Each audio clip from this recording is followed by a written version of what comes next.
লাগাইয়া মনের ঠিকানায়, মামলা হইলে পরে দেখা নিব থানায়। আগুন লাগাইয়া দাও মনের ঠিকানায়, মামলা হইলে পরে দেখা নিব থানায়। এই দিস রুবেল দিগন্ত। গতকালকে এই গানটা মুক্তি পেয়েছে, গতকালকে একটু ব্যস্ত থাকার কারণে এই গানটা রিভিউ দেওয়া হয়নি। তো আজকের এই ভিডিওতে আমি জানাবো তুফান সিনেমার প্রথম গান তুমি কোন শহরের মাইয়া গো লাগে উড়া ধরা। এই গানটা কেমন হয়েছে ওভারঅল এটাই আজকে বলার চেষ্টা করব।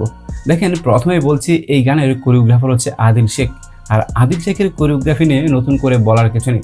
দুর্দান্ত ক্যামেরার কাজ দিয়ে আসলে আমাদেরকে অন্যবদ্য একটি কাজ উপহার দিয়েছে এই আদিল শেখ।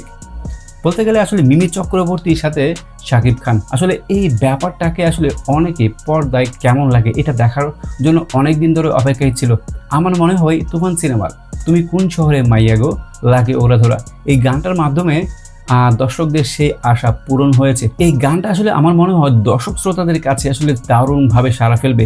বলতে গেলে আসলে যখন হলে এই গানটা বেজে উঠবে আমার মনে হয় বুড়া থেকে জোয়ান সবাই আসলে মেতে উঠবে এই গানের সাথে ডান্স করতে। এমনই একটা গান হচ্ছে তুফান সিনেমার এই তুমি কোন শহরের মাইয়া গো লাগে ওরা ধরা এই গানটা। তো এই গানের কোরিওগ্রাফি সবকিছু মিলিয়ে দুর্দান্ত ছিল। তবে আমার কাছে একটা জিনিস একটু কমতি মনে হয়েছে, যেই কাজটা করলে আমার মনে হয় আসলে এই গানটা আর একটু জমে যেত। তো অনেকেই বলবেন ভাই আপনি কি কোরিওগ্রাফি করবেন কি না।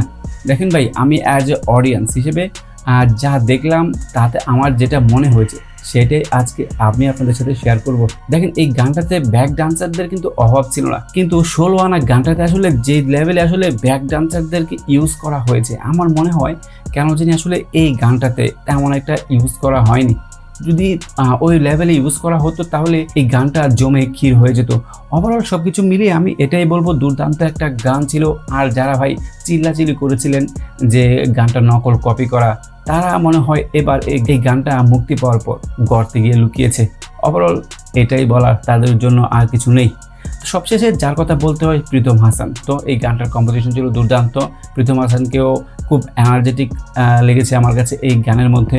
সব কিছু মিলিয়ে প্রীতম হাসান কিন্তু খুব ভালোভাবে আসলে প্রেজেন্ট করতে পেরেছে as a music director dance song যেটাকে বলে আর কি এটা।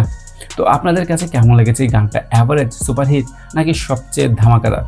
কোনটা লেগেছে অবশ্যই কমেন্টস করে জানাবেন। ধন্যবাদ সবাইকে ভিডিওটি দেখার জন্য। আর ভিডিওটি কেমন লাগলো অবশ্যই কমেন্টস করে জানাবেন।